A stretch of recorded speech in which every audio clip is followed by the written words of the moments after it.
Okay, here we are in Struggle of Empires. French get to go first. This is the second round of the Second War. And what they did was they fired off their press gangs, sent a ship out to Africa, and then took advantage of the South American slaves' opportunity to put a piece down there. Doesn't really get them any points, but it puts them more in a position maybe to challenge in South America. And then they grabbed a tobacco chit, which will give them a chance to get more cash in North America. Largely, they could perhaps inject themselves somewhere else, but they're looking at trying to increase their power where they are, especially since they're at war with the Dutch and can actually influence them in the Americas. At least that's their goal. Now on to Prussia. Prussians take their turn. They grabbed a government reform chit, which is going to get discarded. That reduced their unrest, but then they immediately increased it, reduced it by 2, but then they immediately increased it by 1 after triggering their mercenaries and doing a movement to the East Indies and made an attack to capture an East Indies calder, getting themselves established there for some points. They're at war with both France and Britain, so they may find themselves in some danger there, but at the very least, Britain's in the lead. They could knock the British unit out of there, which France probably won't oppose. They might actually be able to take control of the East Indies from France as well. And with their 2 East India Company counters, they can pull a lot of gold in with that. It'll make up for the unrest expenditures that they're taking to create this empire. Their feeling is take the unrest and then not have to take it later when maybe things get more intense. Who knows? Alright. The English went. They also picked up a government reform chit, reducing some of their unrest. And then they paid to make an attack on the Dutch fortress here. They had a slight advantage with their Denmark and Sweden bonus as well. They were equivalent in army training, and they had the same amount of forces. So they had a +2, but they rolled poorly in comparison, lost an army. That got them an additional unrest, which I placed. And now we go on to the Dutch turn. The Dutch had kind of an exciting turn. They also picked a government reform chit. I'm not sure that these are the best things to pick, but seeing as they're going, people are thinking, oh boy, I better get my unrest down. And then for their second action, they paid for an attack in South America. They won the naval battle with Portugal's help, which gave them a +1 against that fort. They ended up with a total of +2, except it went down to +1 because their Portuguese were already used as a naval, and the French have the gauchos. Army training's equal.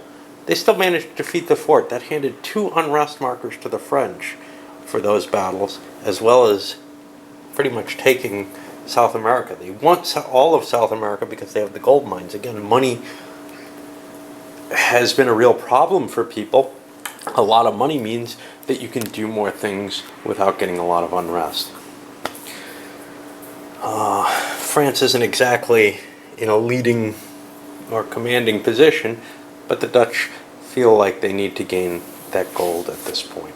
They've got a pretty nice hold on their European points, and they really can't increase them easily. Alright, on to the Ruskies. Russia did not invest in a government reform chit. Instead, they bought the militia chit and took some unrest to do so. They basically paid for it out of unrest counters in order to build 2 armies and place them both in the Mediterranean and the Ottoman Empire, trying to strengthen their position there. They are at war with Spain now, and Prussia for that matter, and want to make sure that they have a good deal of power, especially in the Mediterranean, where they could conceivably launch an attack of some sort or another, either against the neutral to get parity, which would probably be sufficient, or against Spain itself, if that's easier. They have the naval force positioned there as well, so that's kind of cool. And that brings us to the Spaniards. For Spain's actions, the first thing they did was use their banking ability to help pay for an attack against the Austrians here, cleared them out. Again, they're looking at triggering the Levant Company for the extra money for their future, essentially. They lost that die roll. They were at like +3, but they still didn't make it. But they got their re-roll from the reserves and proved just how valuable that can be on a bad roll like that. They were almost guaranteed to win the second time. That's an unrest counter they didn't take. And then they went and picked up the government reform. Having seen what their situation was, they liked that idea. That puts us last but not least to Austria. Austria took a move action to move a fleet and an army into North America, and then paid $2. They had a pile of cash from their their sugar plantations, and ended up taking the Prussians out of North America. It's trying to expand their point value there. They feel like they're in fairly good shape, but not as well off as England is. Everybody's kind of worried about England being able to pull away with their power in Europe, but nobody's got really the force to do much about it right now. Of course, somebody could go into the Baltic states and try to chase them out of that point value right now, but it seemed easier to go attack a weak person. That ends this round. We go to the third round, and everybody gets set up again for the next movement, and we start over with France. So the French picked up navigation and also built a navy, throwing it into the North American area. They had lost a navy recently, the one they created with their press gangs. Oh no, they sent that to Africa. They could actually do a move instead. Yeah, they kind of wanted to spend men though, so it might make sense, and they wanted that extra navy. What they're looking at is taking the Dutch out, but by not doing it now, they may see that the Austrians are going to do it on their turn. So I don't know how well that's going to work.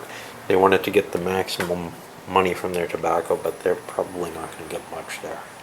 Prussians went, they grabbed a reserves marker for $2. That put them into some unrest.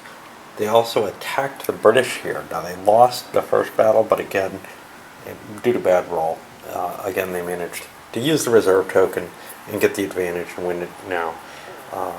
Mainly, this is knocking the Brits' victory points down. Although it is putting the Prussians in a position where maybe they can grab control from the French as well. Not that they really want to hit France, but it's their only great opportunity for victory points at this point. Towards the end of this, they're going to have to trigger the East India Companies off and collect some money. They continually are collecting unrest, though. They're up to 6, which is kind of a painful number, the way they feel about the game at this point. But they think that they're going to gain ground with the big cash influx that they're going to get. We'll see. On to the England. England grabbed a militia counter and used some of their high population to build 2 more army units in the Baltic.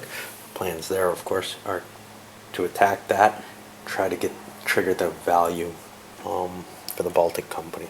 They tried last time, it didn't work. They're going to try again. The Dutch had a bad turn. Not only are they feeling threatened by the English here, but they wanted to chase the French out of South America to get their cash flow. They made their attack at +3, +4, +5, and still managed to lose. The black dice were theirs against the French, taking an unrest. They bought themselves a government reform, but ended up paying 2 unrest this turn because of that attack. They thought they had almost a sure thing there. Alright, on to Russia. Russia went kind of warlike. They picked up some more troops, decreasing their population. They had that militia, so they could grab 2. Made an attack, started off with a naval battle, which they won. They had numerical advantage, but the Spaniards threw... Actually, this was a tie. Should give Spain another. The Spaniards won... I'm sorry, they didn't win. The Spaniards had the Ottoman Navy in play, so it was a tie. It was a tied modifier, but the Russians outrolled them. But then on the comeback, on the land battle, the Russians rolled significantly less. So even though they were up 3 points, they ended up with a tie. Oh, they were up 4 points. I'm sorry. I lied. They defeated the Spaniards. I totally miscalculated that. Yeah. So that was 4-2 plus 2 for the land, plus 3, and plus 4 for Naples. Both sides have army training. No, actually it was plus 1 more. So they're going to gain a territory on Spain here. Now this is important, not only because both sides have the Levant companies untriggered, but also this just swung control of the Mediterranean area from Spain to Russia. Now Russia could have attacked the Mediterranean space without having to fight a naval battle that was kind of risky, but they wanted to clear the Spanish Navy if they could, because they also want to go in here. Spain's their main competitor that they can handle. Right now they can't go to war with England in terms of points, and Spain's ahead of them, as is England.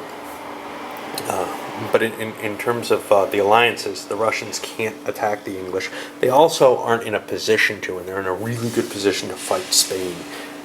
In part because Spain and Russia were allied before, but also because they were operating in the same areas.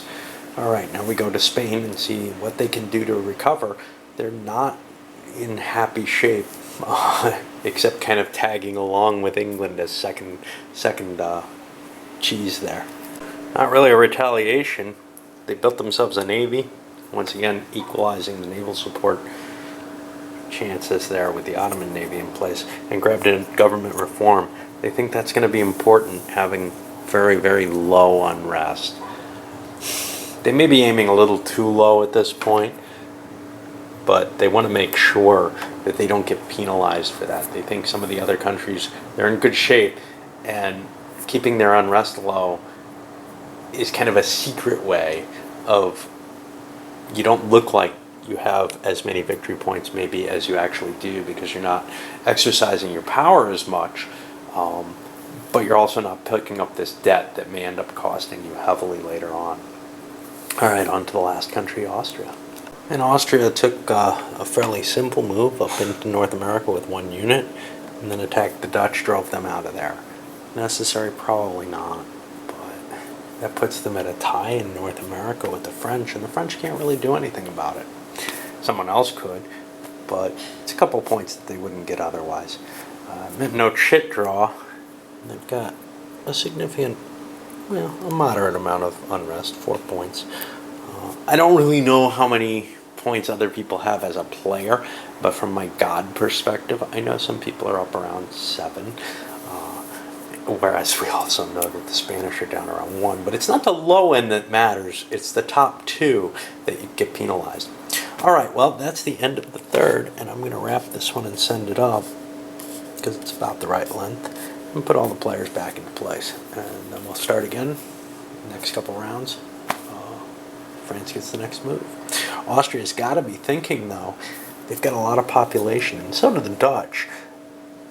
If they're not going to build armies with it, and it may be hard to build armies with it at this point, they probably ought to be considering things like the industry points here, even though that adds to your unrest, or grabbing a logistics chit, just to do something with that population so it doesn't get wasted. Of course, it produces more money the more population you have, but then you get 5 more and you can't go above 9. Tough balance there, but you kind of don't want to, I don't know. I have this feeling I don't want to waste what I'm going to get, even if maybe it seems like there's a better option out there. We'll see what happens, because some people may end up not clearing themselves down to 4 or less.